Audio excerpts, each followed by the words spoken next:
আমাৰ all India Congress কমিটিয়ে সিদ্ধান্ত লৈছিলে যে আমাৰ নেতাসকলে আজিৰ দিনটোত গ্ৰামাঞ্চলৰ বা ভিতৰুৱা অঞ্চলৰ আমাৰ যিসকল সৰ্বসাধাৰণ ৰাইজ সেই ৰাইজৰ লগত নৈশ যাপন কৰা কাৰোবাৰ ঘৰত গৈ পেলাই আৰু তেখেতসকলৰ লগত মত বিনিময় কৰিবৰ কাৰণে আজি গোটেই ভাৰতবৰ্ষতে আমাৰ কংগ্ৰেছৰ সভাপতিসকলেই হওক দলৰ নেতাসকলে হওক এই কাৰ্যসূচীত আমি লৈছিলোঁ আৰু ইয়াৰ মূল কথাটোৱে হৈছে যে প্ৰকৃতাৰ্থত আমি ওচৰত আহি পেলাই কথা পাতিব বিচাৰিছিলোঁ আৰু আপোনালোকেও আজি গম পালে যে গাঁৱৰ মানুহখিনিৰ অৱস্থাটো কেনেকুৱা।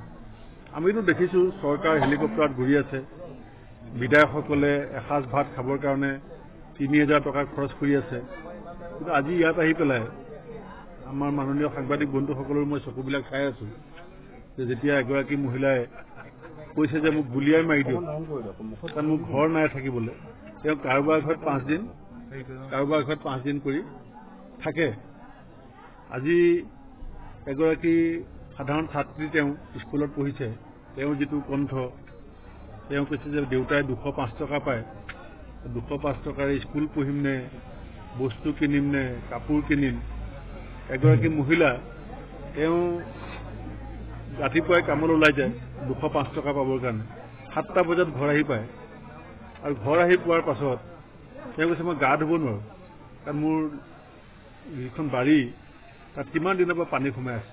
205 টকা হাজিৰা পোৱা মানুহৰ ইলেক্ট্ৰিচিটি বিল আহে ৩,০০০ পৰা ২০,০০০। এতিয়া এই কথাটো যদি মই গুৱাহাটীত প্ৰেছ মিট পাতি কওঁ তেতিয়া চৰকাৰে ক'ব যে ভূপেন বৰাই সাধু কথা কৈছে, চৰকাৰক বদনাম কৰিছে।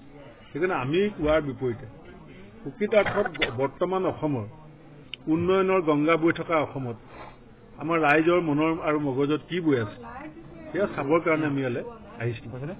আজি ফ্ৰী চাউল পোৱা ৰাইজে আজি চবেই কৈছে যে অকল চাউল খাই পেলাই জীয়াই থাকিম নেকি, কাৰণ বেলেগ বস্তু কিনিবৰ কাৰণে তেওঁলোকৰ শক্তি নাই।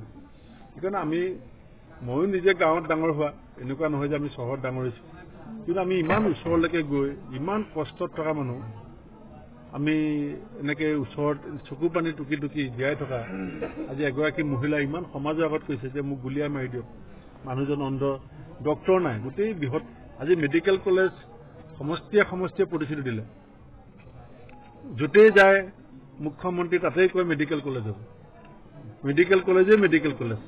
আকৌ ইয়াত আহি পেলাই চবেই কৈছে যে আমি ডক্টৰ দেখাই নাই। এতিয়া ল'ৰা ছোৱালীবিলাকে কলেজ পঢ়িব নোৱাৰে, কিয় পঢ়িব নোৱাৰে কাৰণটো কি? গাড়ী ভাড়া 200 টকা।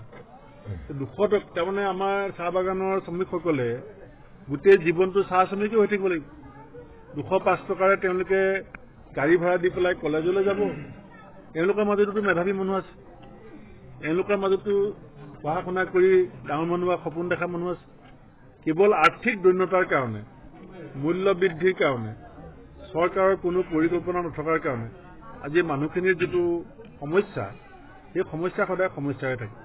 যেতিয়া আমাকো আপুনি ক'ব পাৰিব যে কংগ্ৰেছতো চৰকাৰত আছিলে, আমাৰ কিছুমান ভুল থকাৰ কাৰণেই ৰাইজে চৰকাৰ পৰিৱৰ্তন কৰিছিল, পৰিৱৰ্তনৰ শ্লোগানক ৰাইজে সমৰ্থন কৰিছিল আৰু সমৰ্থন কৰাৰ পাছত দিল্লীত চৰকাৰ হোৱা এতিয়া 7.5 বছৰ হ'ল, অসমত চৰকাৰ হোৱা এতিয়া 6.5 বছৰ হ'ল, 5.5 বছৰ হ'ল।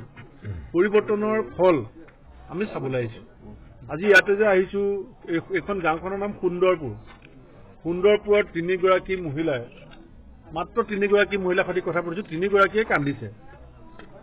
মই কন্দুৱাবলৈ আৰু মই চকু পানী চাম বুলি অহা নাছিলোঁ, মই আচলতে বুজি পাবলৈ আহিছিলোঁ আৰু তেওঁলোকে ৰাজনীতি কৰিব জনা মানুহ নহয়, তেওঁলোকে কথা লুকুৱাই কথা সাজি ক'ব জনা মানুহ নহয়, কিন্তু তেওঁলোকৰ চকু পানীয়ে কৈছে।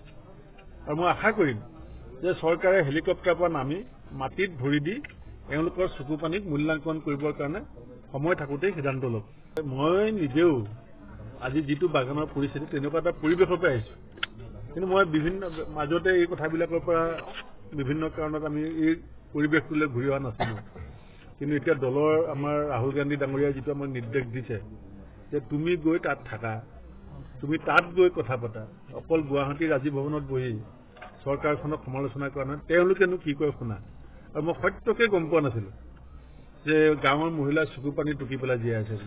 মই সঁচাকৈ ভাবিছিলোঁ যে পৰিৱৰ্তন কিবা এটা হৈছে, গাঁৱৰ মানুহখিনিয়ে কিবা এটা সকাহ পাইছে, কাৰণ চাহ শ্ৰমিকৰ শব্দটো আমাৰ মুখ্যমন্ত্ৰীৰ মুখত দিনটোত অতি কমেও ৩-৪বাৰ আমি শুনো। আমাৰ চাহ শ্ৰমিকৰ কেইজনমান নেতাইও টিভিত ওলালেই মুখ্যমন্ত্ৰীক প্ৰশংসা কৰা শুনো। কিন্তু ইয়াৰ মহিলাসকলৰ চকু পানী দেখি কোনখিনি সঁচা কোনখিনি মিছা এতিয়া অসমৰ ৰাইজে মূল্যাংকন কৰাৰ বুজি পোৱাৰ নিশ্চয় এটা সুবিধা পাব।